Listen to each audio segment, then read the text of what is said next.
Y por ende era la tribu más chiquita. Para que usted vea que Dios siempre coge lo despreciado, lo vil, lo rechazado para hacer algo grande. Amen. Si usted ve los hombres grandes de Dios, Dios los sacó de la nada. Dios nos sacó a Pablo de la tribu de Leví. Lo sacó de la tribu de Benjamín, que era la tribu más chiquita. Y vino a ser el apóstol y el hombre más grande de Dios bíblico.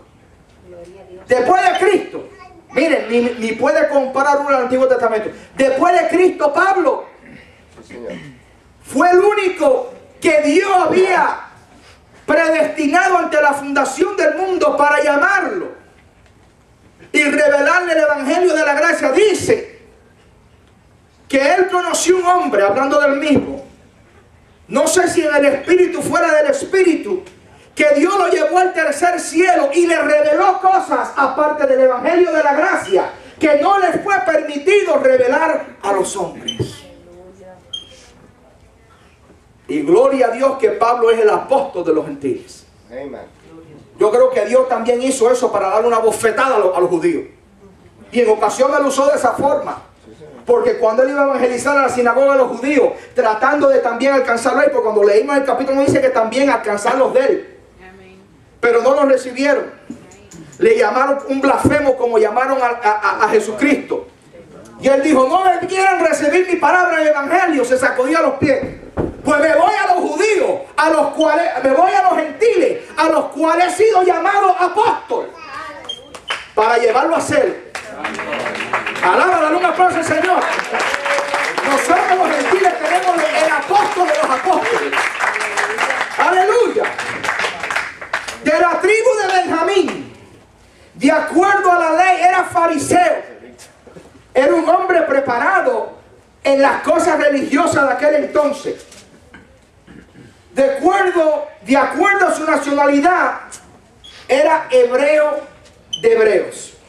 Era celoso de la ley de Dios. Rabino. Acuérdense, habían fariseos, pero no todos los fariseos eran rabbis, eran rabinos. No. Rabino quiere decir maestro. Uno que conocía la ley completa, hermano. Fue graduado bajo los pies de Gamaliel, una de las escuelas rabínicas más conocidas y más ilustres de ese entonces. Pero también llegó a ser verdugo del Sanedrín. Él era partícipe también del Sanedrín, lo que era la corte religiosa de aquello entonces. Cuando a Cristo lo acusaron, lo llevaron al frente del Sanedrín. Yo espero que usted haya visto por ahora ya, que a veces lo anunció muchas veces, la película The Passion of the Christ. Ya saben exactamente de lo que le estoy hablando. Fue un hombre que respiraba amenaza de muerte contra los discípulos del Señor. Nos dice el capítulo 9, versículo 1. Toda persona que no está en Cristo, usted ve que va a respirar amenazas contra los hijos de Dios. They're going to breathe hard. Eso lo quiere decir, respiraba amenazas. Usted no ve que una persona está airada o alguien está en una pelea, ¿cómo usted lo ve? ¿Ve? This guy was breathing fire. He was so jealous of the things of God. Estaba tan celoso por las cosas de Dios que dice que respiraba amenazas. Quería coger a los cristianos, matarlos, encarcelarlos, y a muchos mató. Pablo fue culpable cuando le dieron este mandato de la muerte de Esteban. Dice que a Esteban lo cogieron, uno de los 7 diáconos de la iglesia primitiva. Lo apedraron. Y cuando lo estaban apedrando, el apóstol Pablo estaba parado con sus brazos cruzados, diciendo: métanle bastante piedra para yo no tener que tirarle ni una.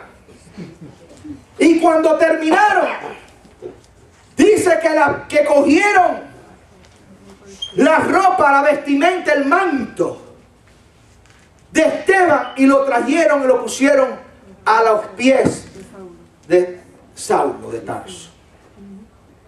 Muy buen punto ese. Vamos a referirnos al Saulo porque todavía no se había convertido. Él se convierte en Pablo cuando llegó a la conversión que vio el Señor.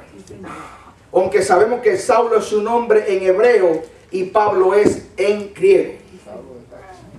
Pablo fue un hombre que había adquirido la ciudadanía también romana. Escuche bien.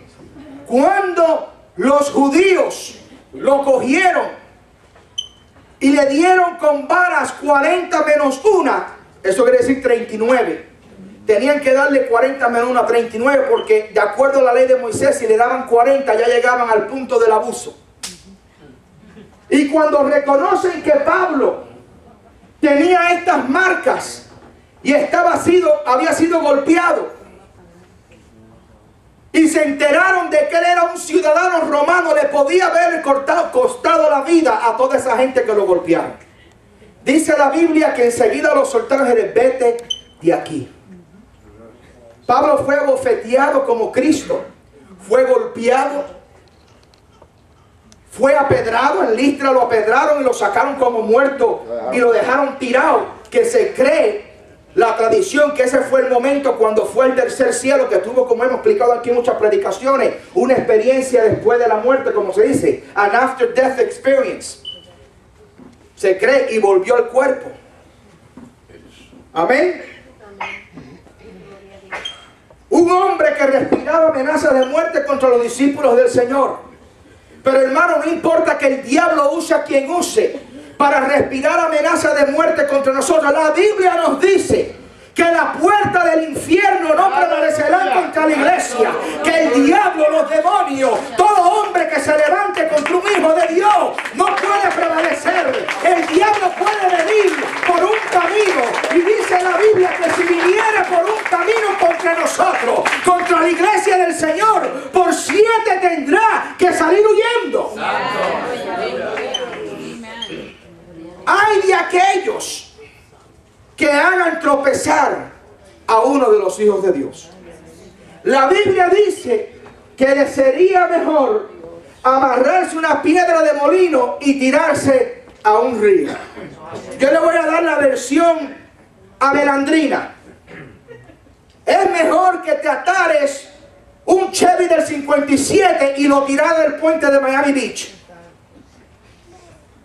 Porque hay de aquellos, hermanos. Saulo, cuando persiguió a la iglesia, no estaba persiguiendo a los discípulos. Estaba persiguiendo a la iglesia del Señor. Si hay algo muy cómico por algún lado, déjeme saber para reírme con usted, hermano. Bendito sea Jesús. Gloria a Dios. Escuche bien. La Biblia dice: hay de aquel que haga tropezar a unos de mis pequeños. El meterse con un hijo de Dios, usted se está metiendo con Cristo. Aleluya. Porque somos el cuerpo del Señor. Por eso cuando Cristo dijo: voy a preparar moradas y vendré por vosotros y os tomaré a mí mismo. ¿Por qué dice eso? Porque Cristo es la cabeza y nosotros somos el cuerpo. Y Él tiene que venir por su cuerpo. Por eso dice: y os tomaré a mí mismo.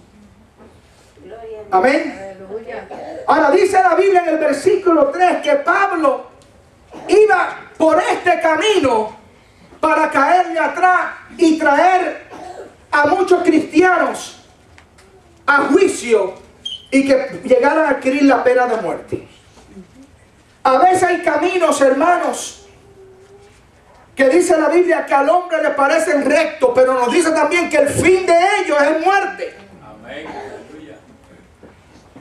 Desde que el hombre nace en este mundo, comienza un camino, lo que a veces conocemos el camino de la vida. Y yo espero que a través de ese camino nos podamos encontrar con esa luz que le resplandeció a Saulo. Hay un camino que llegará el momento que nosotros tendremos que decidir a dónde vamos a pasar la eternidad. La Biblia nos dice que hay dos caminos. Cuando Dios le dio a elegir a Israel, le dijo: os pongo la vida y os pongo la muerte. Ustedes elijan qué camino van a tomar. Uno nos lleva a la perdición eterna y el otro a la vida eterna. Ahora, ¿cuál es ese camino? Dice aquí que él estaba para a fin de hallar algunos hombres y mujeres de este camino. ¿Qué camino es ese? Aquellos que están pasando por el camino y van a la meta, que es la vida eterna. En el tiempo de la iglesia primitiva se le llamaba a estas personas los del camino. Por eso usted ve iglesia, de una iglesia del pastor Aquili que sale por Almavisión en California, que se llama El Camino. También se usó eso porque Cristo dijo: yo soy el camino, la verdad y la vida. Nadie viene al Padre si no es por mí. Este sábado, ayer, tuvimos tremendo culto en casa de la hermana y ministramos personas inconversas y le hablamos de ese camino. Ahora, ¿cuál es ese camino? El único. No te metas en la religión romana, en el catolicismo, la santería, los testigos de Jehová, el mormonismo. Esos son caminos que te llevan a la muerte eterna. Cristo dijo: yo soy el camino, el único, la vida, la verdad y la vida. Para nosotros encontrarnos con esta verdad que nos hace libre para poder convertirnos a Cristo a través del encuentro con Él, tenemos que entrar en ese camino. Pablo iba siguiendo a la iglesia, que ellos iban por el camino, y Pablo no sabía que estaba en el camino que se iba a encontrar con Cristo. Lo menos que se imaginó el apóstol Pablo era de que él iba a tener un encuentro personal con el Hijo de Dios. Pablo pensaba que él estaba en el camino correcto de acuerdo a la tradición judía. Él pensaba que si persiguiendo a los discípulos, encarcelándolos, estaba haciendo una obra de parte de Dios. Pero él no sabía que era a propósito de Dios que él siguiera a esta gente por dicho camino. Pablo empezó ese camino con una meta y Dios llevó a cabo la de él. Pablo en ese camino se encontró con Jesús, el Hijo de Dios. Se encontró con Jehová Rafa, con el Shaddai, con Adonai, con Jehová Nisi, con aquel Dios que él servía del Antiguo Testamento, pero se le estaba revelando en un momento actual. Por eso que él le dijo: Saulo, Saulo, ¿por qué me persigue? Usted ve, cuando usted persigue la causa de Dios, ¿qué hizo el que dijo el Señor? El que conmigo no está, contra mí está.